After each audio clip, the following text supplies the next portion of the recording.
how did it all start? Like you realizing that you want to become a business coach and leave that 9 to 5 corporate. You are literally the architect of your own future. If you want your business to be a certain way, you design it to be that way. You don't follow what someone else has. There was the update that Fiverr CEO wrote that AI is coming for you, is coming for your job, my job, everyone's job. So, what do you think?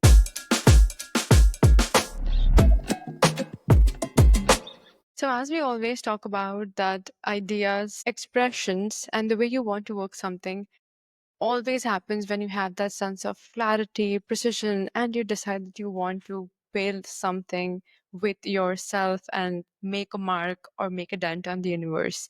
And to make that prophecy true, we are joined today by Jessica Osborne. She is an online business strategist, a marketing coach, and she's also host of She's the Business podcast, published co-author, and I would say travel obsessed. Also, she's a mom of two. I mean, that's so beautiful. Over 25 years of work experience in building businesses, leading brands, including two of her own. She helps businesses and life coaches create and fill their signature program so that they can reach six figures in years less than with 20 hours per week. So without big advertising or time consuming sales. It is so amazing to know that she has been incredibly passionate about shifting the traditional perspective about work and success and proving that it is possible to prioritize family and build a successful business. So, thank you so much for joining us, Jessica, today. We are glad to have you. Thank you, Yukta. It's lovely to be here with you. I would love to know that how did it all start? Like you realizing that you want to become a business coach and leave that 9 to 5 corporate safety net that each one of us loves so much. It really was the children. Like I had my first child and went back to work, and I could just see the pathway, the career that I always thought I wanted. I was head of marketing, really made it to that top level role already. And I was just thinking, that life, the life that I had as the executive was not the life that I wanted to have with these beautiful babies. And so as I was pregnant with my second child, I made the decision that I would go and on maternity leave and not come back. And I did. That was exactly kind of how it worked out. I committed to it. So I kind of built my business while I had a newborn. And, I really didn't.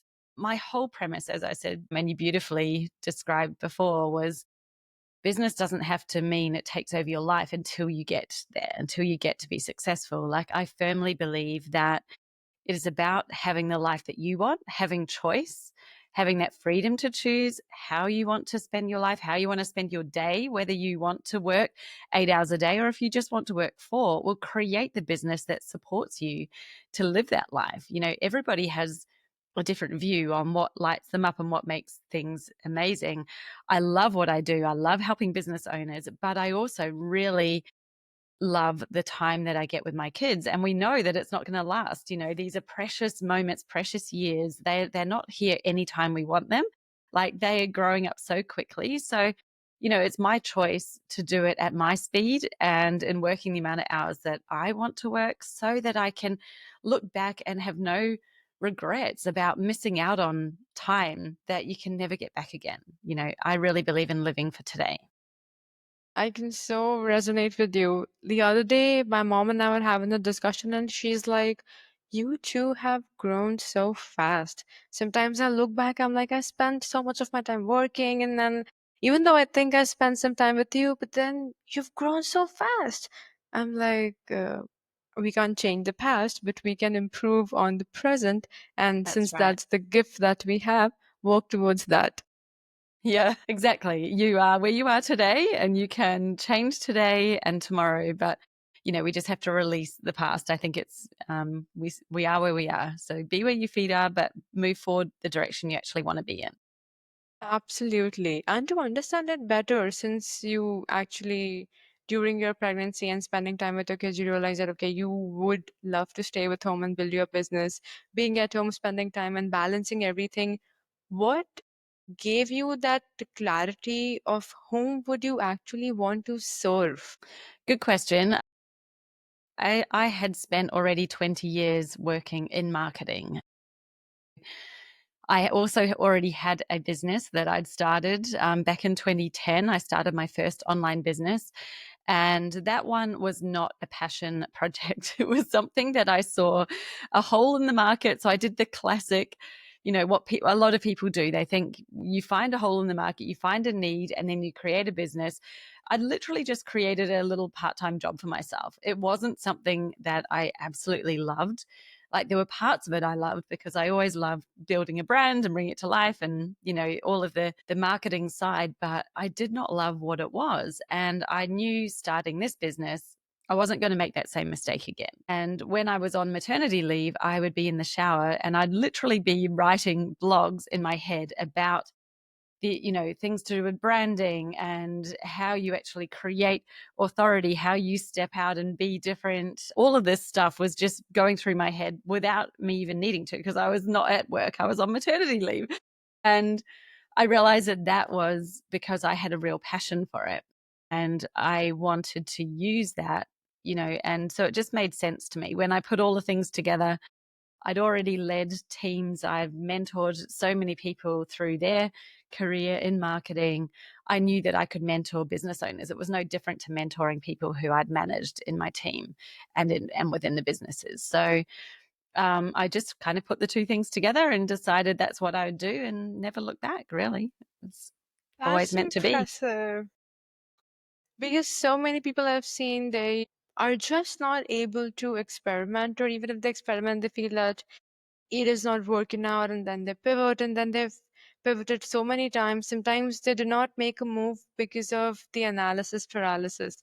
That, okay, I don't know. I would not make a move until and unless I have that clarity in my head. So to navigate out of those situations, which I feel are in our heads, what Mm, strategy or what would you recommend someone should do? yeah. So instead of looking externally for the answers, which I can relate to, literally, I spent probably a good 10 years of road trips with my husband, long road trips, and we would brainstorm different business ideas on these road trips, right? We would come up with all of these things and never take action on any of them because it was never the thing. Like, we never had that feeling, we would be like, wow, that's a really good idea. Someone should do that. But we just didn't do it, and it was because it wasn't the right thing, right? And anyone who's in that place where you're looking for what is the thing, the hole in the market, it's because you're looking externally. You're trying to see it. You're trying to find the hole that you think you need, or the thing that no one else is doing. It's like, you don't need something no one else is doing, because people are doing almost everything. You can find, like, it's not about them, it's about you. What can you do? Where is your highest value? Where is the value that comes from within? And the only way you can find that is by looking internally. So anyone who's in that place where you're like, well, this isn't working, now I'm going to pivot. That's not working, now I'm going to pivot. That's a sign that you're looking externally for validation and for feedback. You have not tuned in yet to your highest purpose, to actually the value that lives within you. And maybe you have, maybe you kind of think it's there, but you're afraid. You're like, what if this doesn't work? What if I know what it is in here, but I can't see evidence of other people or whatever else? You're making other people's examples of it dictate what yours would be. But you're different. You're you. It's not necessarily going to be the same. And you are literally the architect of your own future. If you want your business to be a certain way, you design it to be that way. You don't follow what someone else has. There's just so many examples. And I think it's just that lack of trust in yourself. One of the things that I learned over time was like, wow, you have to believe in yourself before you expect other people to believe in you. If you don't believe in yourself, how are you going to have a successful business? Who's going to hire you because you don't believe in yourself? And people might say, well, I do. But if you are chopping and changing, if you are looking at other people to dictate what your pricing should be, how you should offer your services, that's not a trust in yourself. You're trying to figure out what they're doing that's working and just copy it. That's mimicking. So turn inward, like, lead a true leader isn't copying anybody. They're leading. They're the ones that you are copying, right? You can be Yeah. that yourself now today if you tune in, lean in, and trust yourself. Believe in what you already know and your expertise. That is so insightful if you look to find the answers. Sometimes I think the book that we read, Alchemist by Paulo Coelho, it is the entire book is so much about he goes out and search for everything and he does this, does that, meets the guy, and towards the end he figures out that the treasure that he was trying to look and sacrifice so much was actually within his own village or from the place that he started. Basically, it was within him, and he did everything to find it out. And then he was like, "Oh my God, I had it." All the time. You have it all the time. Oh, And you can make that journey really long and really hard. And that's why so many people, I think, you see they do give up. And that's why that statistic is so high. How many businesses fail in their first however many years? It's literally because they've gone on a quest and they're searching for something and then they give up because it's hard to find. And it's like you can make that a lot easier. You can contract all that time to a much shorter amount of time yeah. if you are courageous enough to trust and believe and look within first. Which is so important to just sit with yourself, analyze. And even when you're analyzing, since you come from the business coaching space and you understand how businesses and the coaching industry looks like, a lot of business gurus do talk about like copy, copy, copy, or find a business that works for someone else and just copy it. And while you were copying the entire process, you would realize or figure out your own version of it. And isn't that a contrast to what you want to do? For example, you might be someone who feels that the somatic experience for people is the best, but then nobody's doing it. And you feel that, okay, there is no market fit and people would not buy what I want, so you will just pivot. But deep down, you always wanted to share or build such kind of experiences to serve people. Exactly. I think there's such a danger. They say don't reinvent the wheel, but Yes. design the wheel that works best for your vehicle. Don't take someone else's wheel and try to stick it on yours and expect it to help your vehicle move the same way. I think there's a really subtle difference in that. And so many people are just saying, just tell me what to do, give me the steps, and I'll build the exact same thing that you've built. The problem is, whoever designed it in the first place, whoever built it, it's got their energetic signature. It has been designed to be in full alignment with who they are, their purpose, their energy, what it is that they're doing, who they're serving, all of the aspects, right? And they are tiny things, but put them together and it can create a huge difference in what you build that business to be. And the number of people who are dissatisfied with their business, give up on it, think it's too hard, generally are the ones who have tried to use someone else's formula and then they've gone, this isn't working. I'm working 50 hours a week. I've got young kids. I don't want to be doing this. It's not working for me. I'm like, yeah, you didn't design your business for you. You've just tried to build someone else's business and import it into your life. That's the backwards way to do it. It might sound easier because you're like, well, they've already done it, so I'll just follow their steps. But actually, you're not getting the solution that's going to be success for you. Like, define what success looks like for you, define what that ideal future is. Then we design the business to fit that. And you can get there so much faster when you start with the actual goalpost that you want to reach, which is the life, the business, how they fit together that you want to have in the future. It's almost like you achieve the freedom or get the freedom that you are seeking based on your decisions, is because you believe or you seek what you believe. So you need to like map that out and then reverse engineer the entire process to figure it out that, okay, these are the bits and pieces, and that's my own puzzle. Even if someone has solved that puzzle, the puzzle might be same for both of you, but the method or the brain process of solving the puzzle looks so different. Exactly, exactly.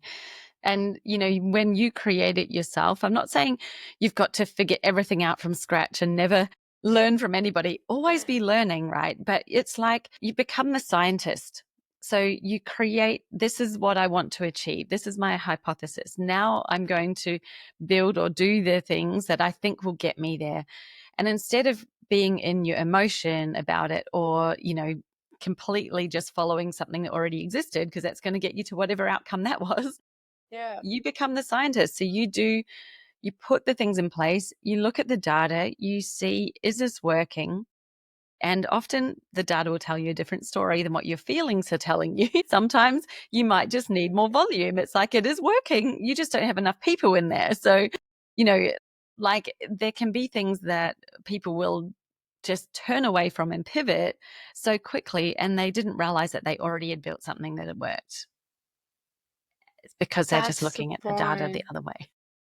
Yeah, I think we do not put in that kind of effort or let's say outreach. So I will like I browse a lot of content or I'll say guilty of doom scrolling, but it's still educational content. So in that I do see that there is a saying that says what if you do now outreach to 10,000 people? How would you do that? So reach to 100 people every single day. At least someone would say yes. Like that's just 1% conversion rate, but someone would say yes. For 100 days straight, reverse the timer day two. Do it for 100 days. That's 100 into 100, which makes 10,000 people. At least some people within the period of 90 days would have said yes to the offer. And whatever financial goal you have decided for your services, since you're high ticket, you would have achieved that. It's the amount of volume that you need to put out to actually test. And that's what Yes. the buzzword which I'd like to discuss, AI and like the LLMs is all about. Like the more amount of data they have to process, the better the output is. So I'd love to understand how has the current uncertainty that so many people talk about AI is changing the landscape for you. So AI, interesting. I've got a lot of things to say about that, but I won't say them all. Look, people are using it obviously more and more. They're relying on it a lot. The thing is that AI can only give you answers based on what already exists. So it's looking at information that exists and it's then giving you answers. Sometimes you can train it to be very clever and to create lots of things for you, but it is based on what already exists, what it has come into contact with. So the new thought, the innovation, that is something that AI cannot do because it's not able to deliver something that hasn't existed before, right? It can put together information based on what it already knows. So that's something that I think humans, we need to understand where to use AI, how to smartly use it, but also where you should not just put all of your trust in AI and actually trust a little bit in yourself or in other humans. There's a big difference, I think, there between, for example, storytelling. If you give it some information, it can help build a story.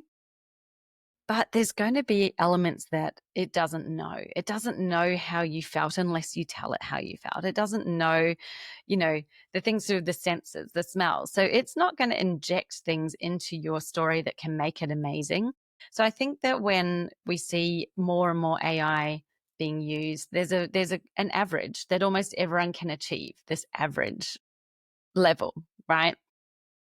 It may be better than our first draft, yes, but it's not going to be as good as something that is person generated to that top level. So I think that it's it is an evolving beast, something that we need to look at and be really strategic about how we use it, and also to not just give away all of our own unique power by using AI solely. So I'll never take something out of AI and just use it as my words, because why would I? It's come from, even if I've given it my content, I'm like, please help me, take my transcript from my podcast and, build something out of it. Hmm. I do that to speed up the process, right? But I never take that and just post it. It's always developed. It's like, this is a great idea. I like that, but I like that, but I'm going to put it together. But I've now that sparked some other ideas and I'm going to add in something new that I didn't even think of before. Yeah. So it's more of like taking bits and pieces, and maybe it can provide you with that final content. And based on there was the update that Fiverr CEO wrote that AI is coming for you, is coming for your job, my job, everyone's job. I am able to resonate this same as the dot-com boom that happened back in 2008, 2009, or maybe before that, if I'm messing the dates, years. So some people are like, yeah, we would not be on the internet. And then 10, 15 years, 20 years straight the line, things have changed drastically so much. So what if we had to like understand the nuances or be like, okay, what are the next 12 months or 24 months as of now looking like? So in the business space for you and me. So what do you think? Mm. So I think that AI is increasingly going to become like our assistant. It's going to do things for us that we need help with. And that's Hmm. how I would look at it, right? So I did a really cool experiment the other day. I wanted to build a calculator. I asked it to help me.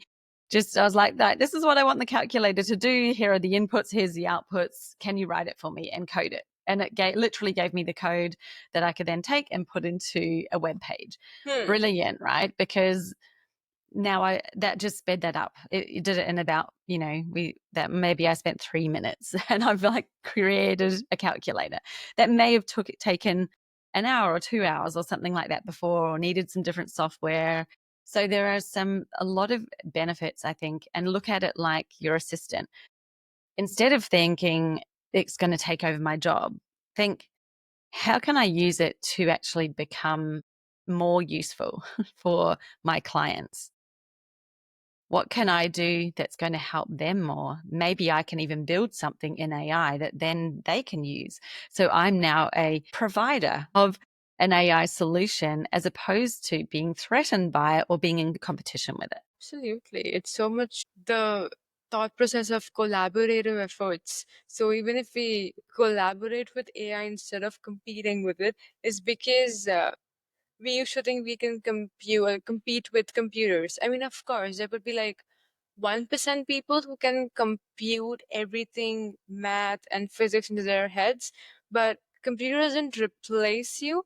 They did replace the incompetency that you had at the same point in time, eased our life. Like you and I are able to connect just because we have a good internet connection and a proper ecosystem to speak with each other. Yeah, exactly. And, I think that just our role and the value of the human interaction will change. The more and more AI that's out there, the more someone's actually going to really value that energetic connection, right? Because Yeah. even though you can have AI talking people, like you can get an AI clone, they can do a video for you. I haven't tried it, but I've seen a lot of things about it. It's interesting because although someone may not be able to tell the difference, if you were having a conversation with that person, there would be a lack of energy there because it's not actually you. So there's something invisible that comes into play when there are two humans and you have a connection. And they say that the greatest connection is when you're telling a story, right? So as a person tells a story and another person's listening to the story. At that moment, your minds actually have a type of connection where you're both in the same place, visualizing the same thing at the same time. And I think those kind of things are like, I don't know, I can't imagine that AI can really replicate it because it's not a person.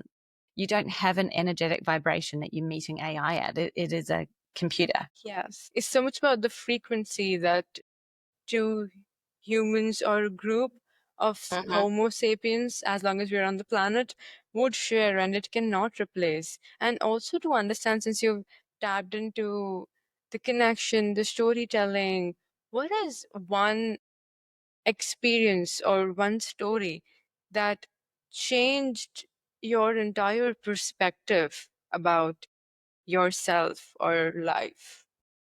Goodness. There have been many. I think what has been really interesting is that when you're on this journey as an entrepreneur, what you don't realize is you're on a massive personal development journey. You will find out more about yourself than you have ever done before. And what's interesting is finding where there are limiting blocks, limiting beliefs, fears that you are holding that have been present in your life for a long time.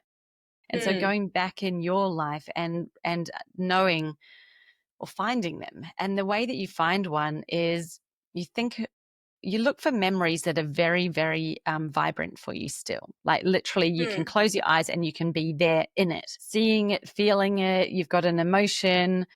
You remember exactly where you were. Like you can picture it right now. And it might have been when you were 6 years old, maybe, whenever, right? There will be some. There'll be like, and you can think like there's a lot of days. So 365 days in the year, maybe there's only a couple of things that you remember to that amount, that vivid nature. But the reason that you remember it is because something happened then that happened for the first time and imprinted it in your memory.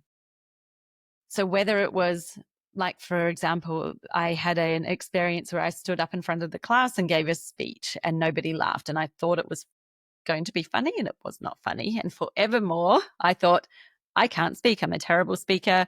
Nobody likes me. No one thinks I'm funny. So I made up all of these meanings from this, right? No one else will remember that, only me. And you don't even realize what these moments and memories in time are actually doing and playing into the actions, the decisions, the beliefs that you hold about yourself today.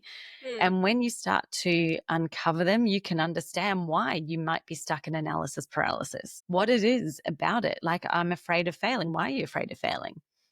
Look back, because there will be evidence. There will be links that have happened in your life. Maybe you did something once. I know another one straight away.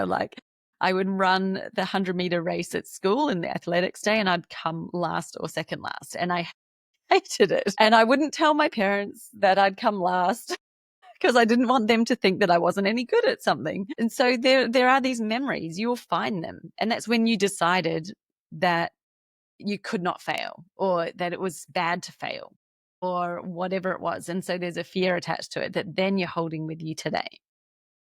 So you can use stories to heal yourself, but also to relate to your ideal client, the people who you're there to serve, and to help them see themselves, right? You can hold up the mirror through telling a story.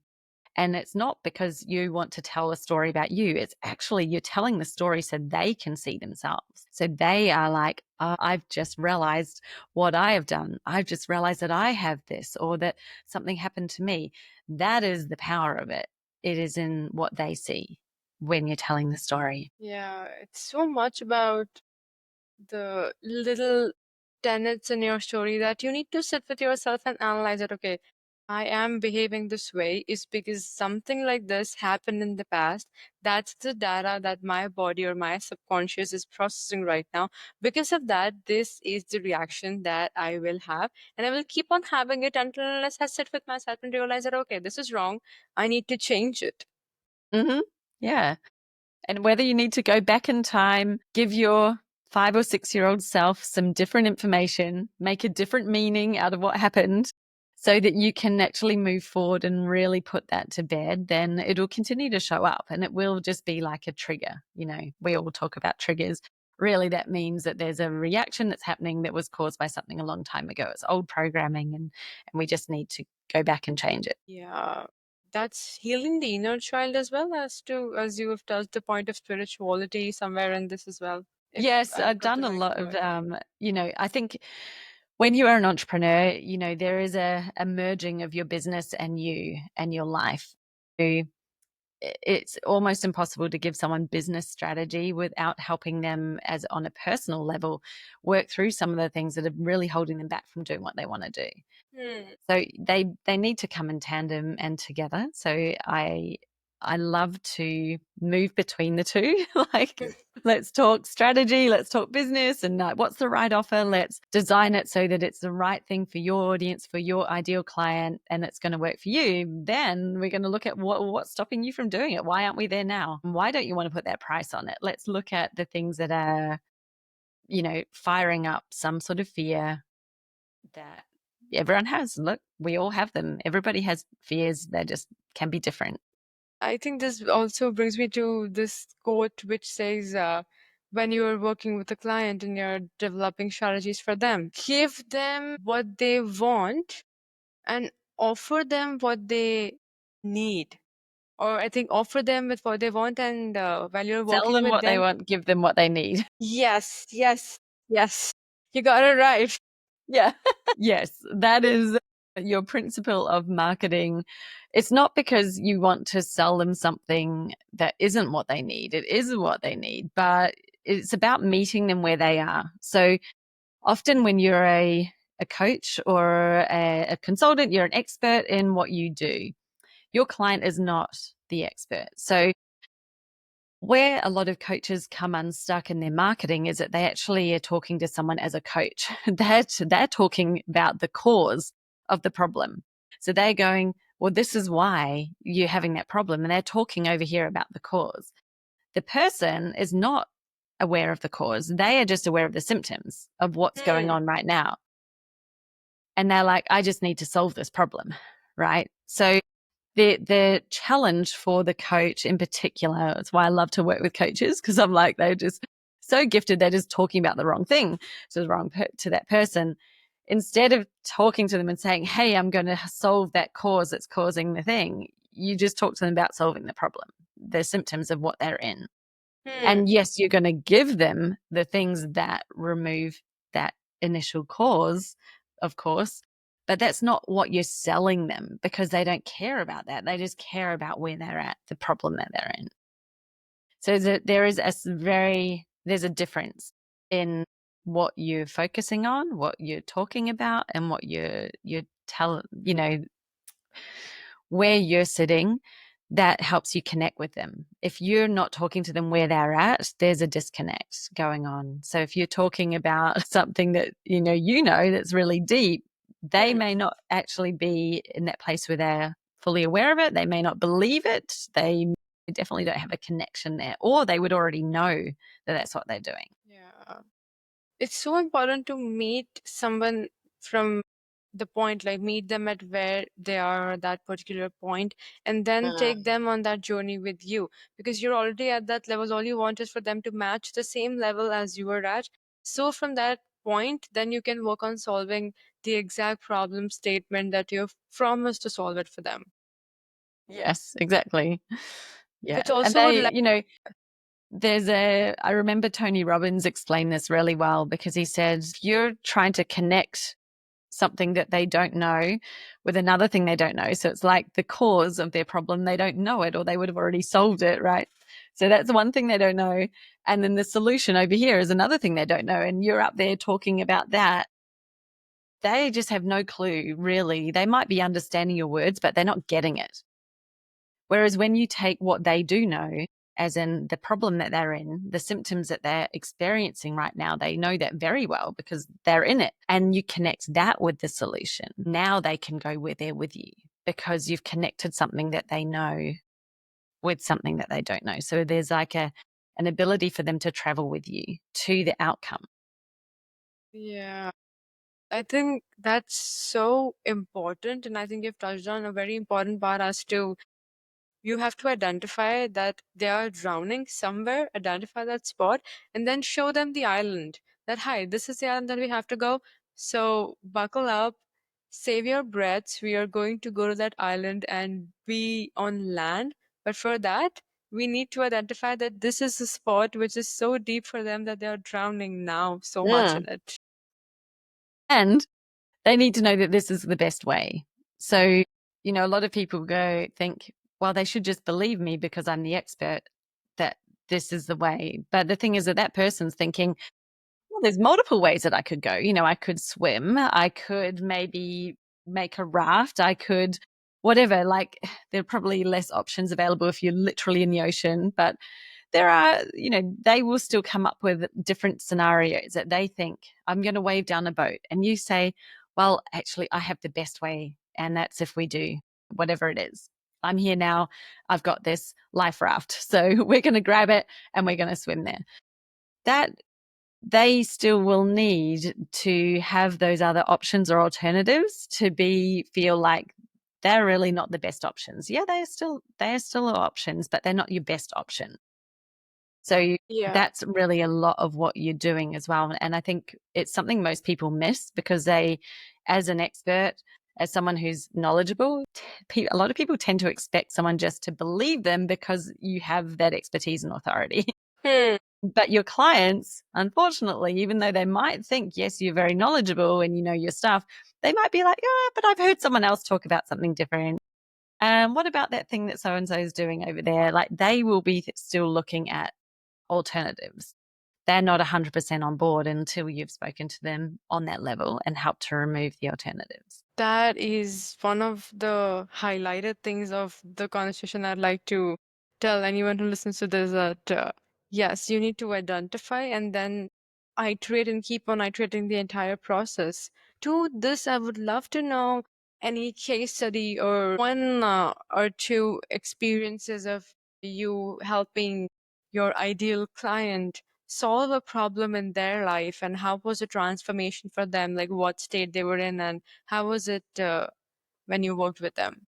Oh, there's a lot of examples. I'm just trying to think of what would be a really good one. So I had a client who's very, very experienced. She'd been a senior executive in huge multinational global companies leading the HR function. And she'd started her own business and she was wondering why she wasn't growing. And so she'd come to me for some help and advice on how do I actually get this business earning what I want to be earning and growing. Looking at it, you know, I helped her identify that she was treating everybody as a best friend and she was selling a session of like, I can help you with whatever problem you're having at work. And, I said to her, well, you can, no doubt, because you've got all of that experience. You absolutely can. But what is the thing that you are really, really good at that you would love to do and that you can make a significant difference for somebody else? Like, what is that thing? It's not always easy to come up with it, especially when you do have a lot of experience and a lot of expertise in different things.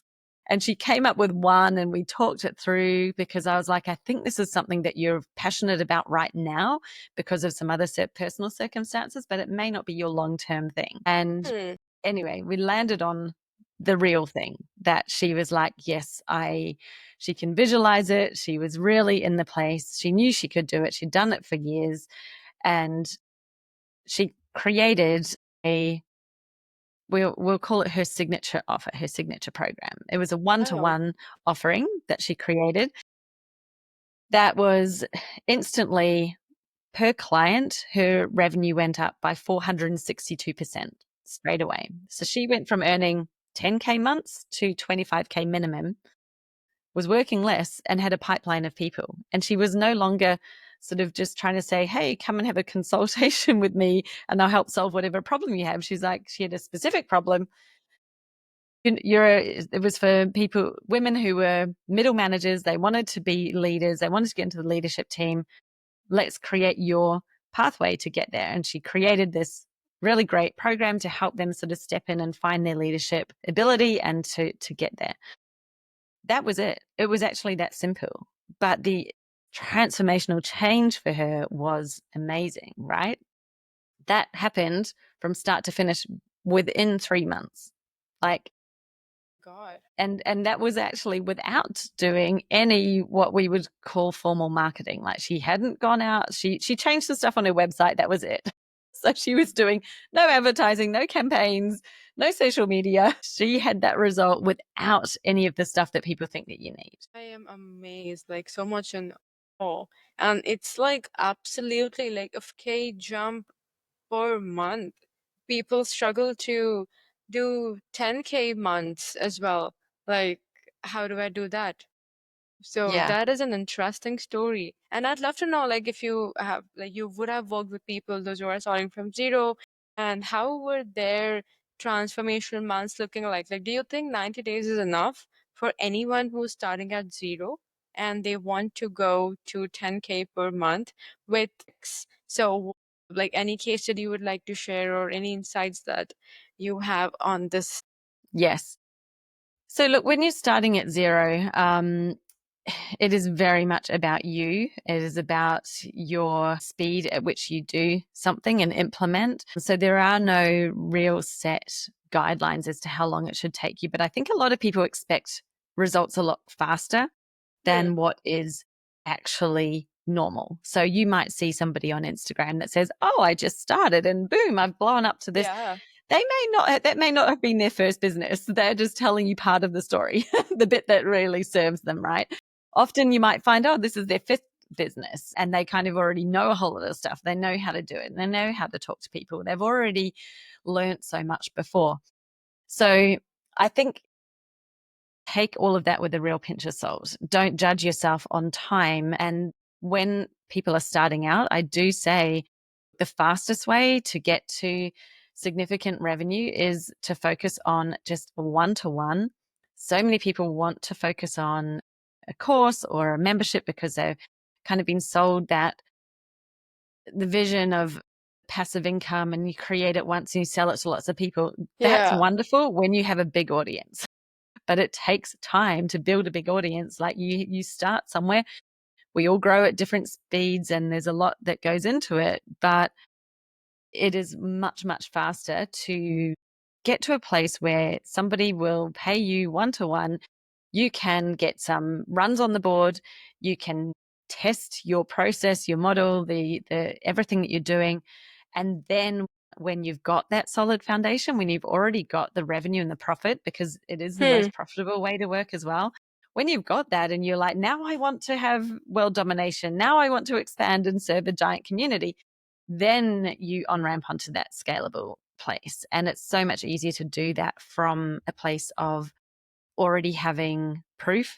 You've got proof of your product, you have authority, you've got credibility, all of the things.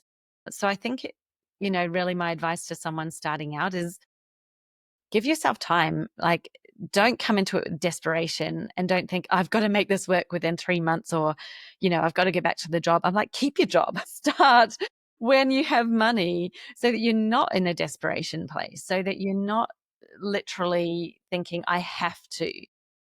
Because when you are doing it from that energy, from that like fear of it not working, the fear of failure, the fear of lack, people, they can tell. Like we may not consciously feel it or know it, but they can tell. And it's really repelling.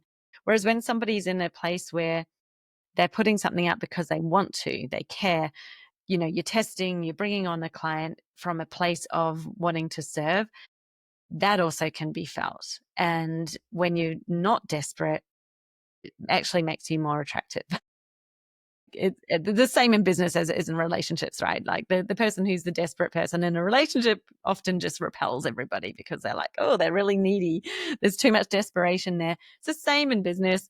We get those same feelings and vibes. So you don't want to put yourself in that position. You want to put yourself in a position of confidence and of calm where you are making decisions from a place where you can really tune into your intuition. You're not letting this head that's, maybe you're subconscious, you're in flight or fright mode because you're like, I've got to make this work. You're not making great decisions in that place. You might think they're logical because your brain is telling you this is how you survive. We're going to make the safe decision here. We're going to do something. And you'll see people go, I'm just going to try doing this. And I'll try ads for literally a week. They don't work. I'm like, ads do work. You're just not doing them right. There's a big difference there. So that would be my real advice if you are starting and you're at the beginning right now. If you want this lifestyle, it is a life. You're in it for life. Like, what's the hurry? You don't need to have it work next month or in 3 months' time, but it will work a lot faster if you're taking that approach. Which is, since you've touched about the process of understanding the mindset and realizing that, okay, you need to realize that you are sounding desperate or you're emitting that desperate energy, and that's why maybe the money on the table is repelling you, or your ideal client might end up repelling you.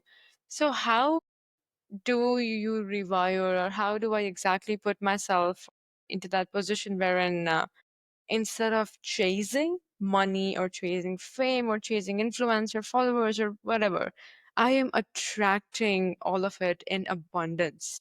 How does that mindset shift happen? So, how do I describe this? I like to think of it as you're coming from a place of personal power. So, you're not giving your power away to the things with the ego, like, oh, I need to have 10,000 followers before people take me seriously, or I need to have, that chasing, the hunt. That is basically killing your personal power. So instead, think, how could I be the light that draws the people to me? So you're going to create something. You're going to speak out. You're going to stand up and speak out, not chasing them down, but being so much in your power that people resonate with it and they are attracted to you because of it. The more you can lead from that place, then the more that people will be attracted to you because they can feel it and see it. So you can think, are you doing chasing right now, or are you attracting?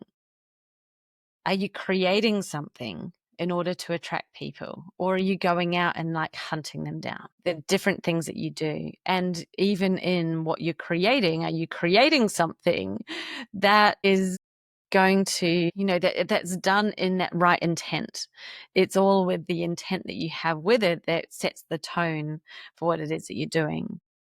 So I'm not saying that you know, you shy away from things, or, let's just be meek and mild. No, be bold, but you don't be bold and ramming down people's throats. You be bold in your own space and allow them to come to you. Yeah. Which is also so much that I was watching this, listening to this podcast, which talked about the psychology or the relationship that people have with money. Like, you don't like to talk about it, but then you want it to secret. You admire and desire it so much, but then you don't want to talk about it publicly. And then Mm. this subconscious belief comes into your head that, okay, yeah, money. Like, so it's so dilemmatic. Like, you want it, but then you're retracting it. So, how does one approach that mindset, or how has your process been when you identified that your client is suffering with this problem? With money in particular, Yes. I think it's something really common for a lot of women in particular, that they want the money, but then often, like, they actually are not asking for it. They're afraid to Hmm. ask for it, really afraid to price it. There's so much, really deep seated beliefs. So I talked just before about finding the memories, finding the things that are connecting to it. Hmm. So to really understand your own money story, it's to understand, where do you feel that emotional pull, as in, you, as soon as something happens, you get into your emotions about it. Your heart races. Maybe it's anytime that someone asks you how much and you don't want to say your price, or Hmm. when you have to ask somebody for money because they haven't paid you. Like, when is it that you're having to do something and you actually are physically repelling from doing it? You don't want to do it. That is a sign that there's something blocking you in terms of your money frequency, your ability to react and respond and use money. Money is actually just energy. Like, it's not a bad thing. It doesn't turn you into a bad person. Like, a bad person with money is already a bad person, and money amplifies it. A good person with money is great with money and they do good things with it, and it's amplified with money. So it's like, it doesn't actually change who you are. It just makes you more of whatever you already were. And you can go back and look for the clues. What was it when you were growing up that has caused Hmm. you to be in this place now? And you keep on searching. You're on a little treasure hunt back in your mind and in your memories to find these things that have caused that place to be where you are having those struggles with money. It can be easy to shift, but I'd say that there are always layers. You can get through one layer, get to the next point, and then you might discover other ones there. So that's okay. I think it's always to be thinking, you're on a journey, you're going to discover more. There'll be more roadblocks the whole time you're on this journey. They're just going to change. They're going to be at a different level. When you reach the next level, like, think you're like in a computer game, you start off on level 1 and it's quite easy. So there are probably little barriers that you need to break down. By the time you've got to level 10, it's a lot harder. You're going to Hmm. have Yeah. some much deeper ones that you're discovering now because you've broken through all the lower layers. And it's okay. It's great. It's kind of fun. And when you lean into that and really think about this as part of the journey, it actually Hmm. becomes like a game almost in itself. Like, just think about where you possibly might get to if you take it on and you uncover this stuff and move through from it. Wow, that is so substantial for anyone to realize it. And when you're working across this with people How do you think the most fundamental aspect, which people say the cultural blockages as well, like since you are from Brisbane and you are right now in Australia, and if you're working with someone who comes from a different country or different culture, or they're in right now living in Brisbane, their original fundamentals have been different from how you've been raised or your thought process. How much does that difference affect, or you feel that it's fundamentally so same that it doesn't affect anything? I think that there are a lot of very similar beliefs just across the globe. There are going to be some differences depending on specific countries, specific cultural norms in those, but it kind of comes back to that psychology of humans. The more you understand how people think and what it is, like I don't need to have experienced a particular fear in order to be able to recognize it and help someone else to understand it and see it and to find where it is and help them heal from it. I also don't need to understand their country in terms of the marketing because they will be doing that. They understand the culture. I can just help them to make the right decisions because Hmm. it's more like a framework based kind of thing. I think it's like the more you spend time understanding yourself, the more you understand other people. And there are some really great books.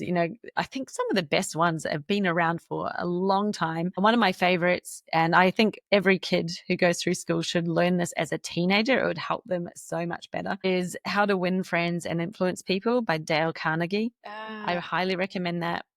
Anyone who's in business, actually anyone who's just in life in general, if you're working in a job, if you're a parent, it will help you to interact with other people and ultimately to get to a place where you're getting the things that you want without it being a compromise from the other person. Like they actually want to Hmm. do it as well, right? And that's really the fundamental premise of sales and marketing and business. Is like they want something, you've got something that is what they want. How can we come together and everybody's happy? And so often people are apart. The simple, really simple understandings of human psychology that Dale shares in that book, honestly, so powerful that people won't even realize that you know it or you're using them because it's just fundamental human psychology that will not matter. I mean, it doesn't matter where people are from, it still applies. Yeah, it is so much in that gray area, which you need to understand, like reading between the lines. And that's your social competency that comes into play when you're working with that. Yeah. That's so much to think about. Like human psychology or understanding human behavior is one of the most underrated subjects, which we deal with every single day or every single breathing moment when we are interacting with humans. And we do not study that, or we feel that we know it, but then we realize, this was not something that I did know about this. Yeah. That's so interesting, which also brings me to this interesting segment that we do, which is called the 7 questions to fame, which is a rapid fire. So I'll be having these 7 quick questions, and it's more of like 7 rapid fire questions. So the segment is called as 7 questions to fame. So let me know when you're ready. I'll be happy to shoot all of them. Okay, let's do it. Perfect. So, what is your 3 a.m. fear? It's usually to do with my kids. My fear is that one of them will die. God. If you had to define yourself with one word, what would that be? I don't know. Vibrant, visionary, maybe. That's I don't know. interesting. Oh There's no, lots of you. words, but I don't think any of them are really ideal. I'd have to think about it. But visionary is something that I do feel that you, when you were like helping people or just being conscious or present in the moment, you have that straight, like you can just go and imagine things and be like, yeah, that is what I see. This is how it should be. Yeah, I am the big picture thinker, the person that sees the vision. So maybe that's a good one. We'll go with that. According to you, what should one be after? Money, passion, or purpose? I think when you mix passion and purpose, the money is a byproduct of it. So you can actually have all three. Wow. Absolutely. What is one advice that you would like to give to your younger self? That you don't need other people's approval, validation, you already have everything that you need within you. Wow, that's so profound. It is within you, it starts from you. Wow, truly impressed. If you had to do one thing to change something within you or your environment right now, what would that be? If I had to do one thing to change my environment, Your environment or something in you, you feel that, okay, I need to change this to do this. well, the thing that comes to mind because I'm sitting in it is that we're going to knock our house down and build a new one. That's what I want to do this year. Well, then I hope that accomplishes. So then I can just give you a call that, hi, I'm flying and I'll love to chill and like enjoy in the new house. Just kidding. That's right. Yeah. So, to understand it deeper, whom do you admire the most? There are a lot of people. I think my grandmother is the one that comes to mind for many, many reasons, but she is someone who I have a lot of respect for. She's no longer with us, but she's always with me inside. I'm so glad. It's so heartwarming to listen to this. Also, the last question, which is the seventh of it, what is the legacy that you would like to leave the world with? I really want to leave the world with women in particular, just feeling like they can go after they've got a lot to give and that they're able to do it and that they're not being limited by other people's small-mindedness, other people's lack and limitations on them. So really that's why I work with women. That's why I want to give women a voice and do that through my podcast, specifically because they find it, women and me being one as well, I know what it's like because I've walked through those steps, just find it so much harder to actually step into what their real potential is. They find it so much harder. They really look so much for other people to push them along and boost them there, and they can do it themselves. They've got to believe in it and see that it's possible. So I want to create a movement, so much more, many more examples and role models of women who are doing it so that my daughter and her generation, really don't feel as held back as my generation. Yeah, I think the upcoming generation is changing the rules, breaking the barriers, and it's so important for one to do that.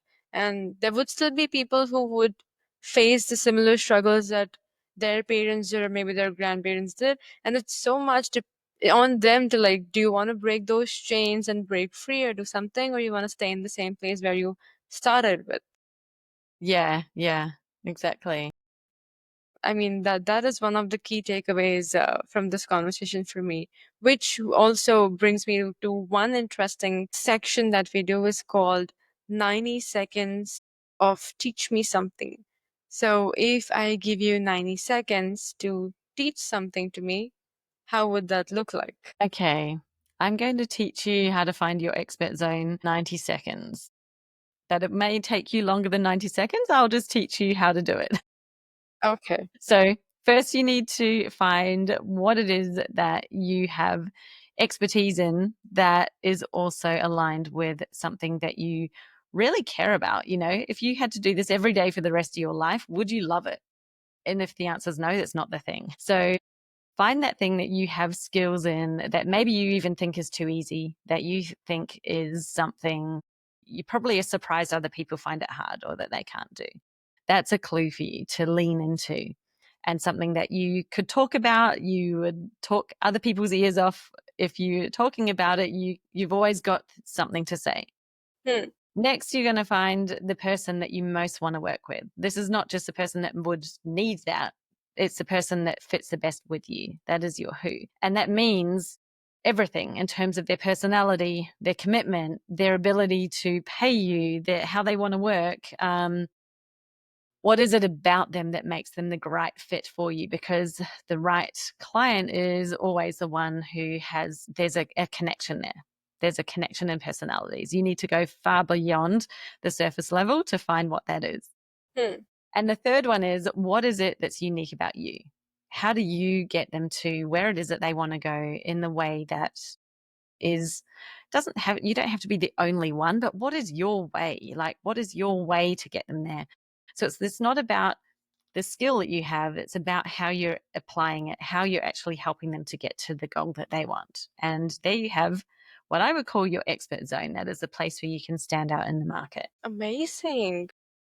It looks so precise, but when I sit with it or when I try to absorb all the questions and all the things, it would bring so much of understanding about myself, or maybe to a point that I realize, okay, I still need to learn more, or maybe experiment more to figure a few parts of this question, or maybe learn a few more skills that adds on to what I want to do or how I want to do it as well.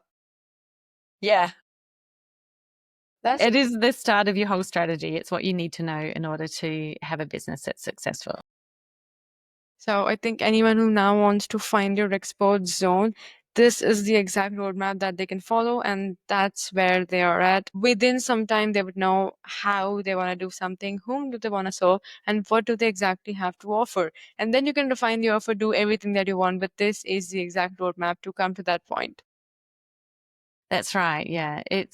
You have to start from there because everything else that you do is actually built from it. So if you don't know what that expert zone is, you can't design the right offer. You actually will be looking externally for other people to define what your offer is. But when you start with your expert zone, that is your place, your space that you've defined in the market. That's where what you use in order to define what is your offer, what's your signature offer, what sort of marketing are you going to do. You can't answer any questions in terms of what's the right marketing unless you know that. That's why so many people spend too long literally throwing things out there, following people all over the place, doing all of these different marketing activities because they don't know how to decide what is right for them because they don't know what is the space that they're playing in, what their expertise is, what it is that they're offering.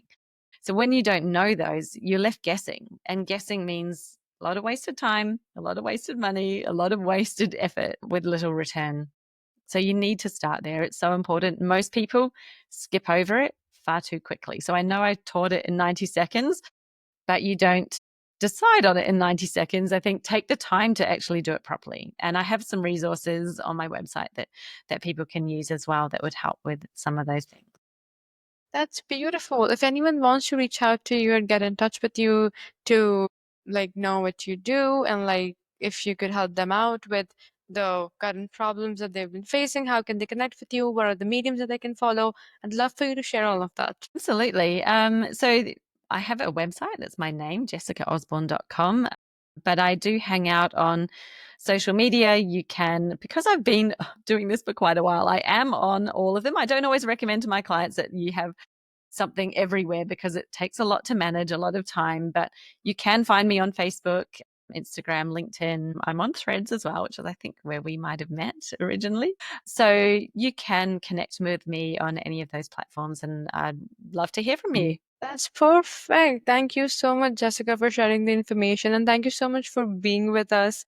It has been a breathtaking experience to like get all this information and process and then interact. I've learned so much from you, and I would love to keep the conversation going, knowing that this is the time that we have had for now. Love to have you for another conversation where we can explore the depths and know so many things. Is because I do feel you have been helping women shaping their business, shaping their life, giving them a reason to live. And fight for what they are, strive for what they believe in. It is so much, and you're helping them in numerous ways possible. And I'm so glad that I could meet you. I'd like to thank you from the bottom of my heart to share this space with me.